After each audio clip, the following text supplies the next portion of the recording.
这支作品中文叫做隐形人城市台巴尔约克，但台巴尔约克是英文的翻译叫做 Taipei York， 其实就是一个台北、巴黎、纽约的一个名字，把它混在一起讲了。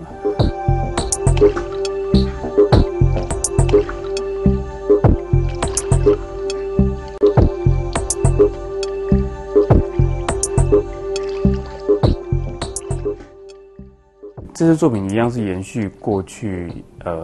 比如说系统生活捷径、表皮生活圈系列，或者说是隐形的城市，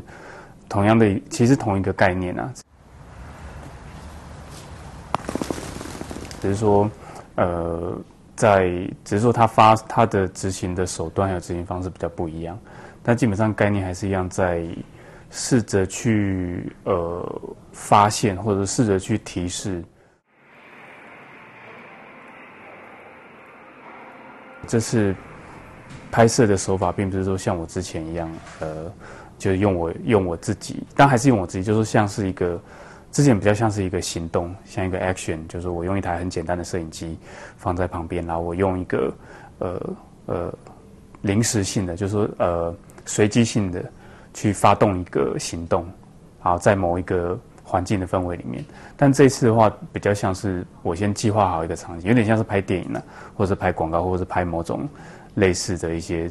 影片的制作。然后我需要一些场景上的准备或怎么样，但不是改变现实，而是透过运镜，透过改变我自己，来让整个环境具备两种面向。一种是，譬如说我刚在记者会提到，就是说我把很多我选择很多在台湾我们可以看到一些异国符号的 icon， 譬如说自由女神、巴黎铁塔，或者说很多餐厅，或者说某些墙上会有一些不同国家的风景之类的。那我去那个地方，因为那是一个现实，但是这些东西存在于台北或台湾，它有各自不同的理由，也许是因为崇拜，也许是因为说他觉得好看，然后或怎么样，就把它放在那个地方。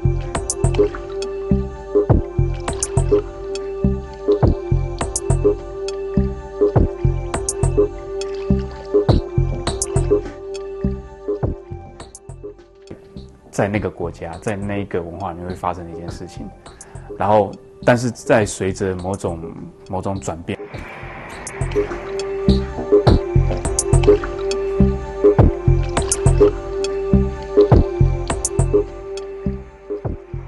我的目的当然是说，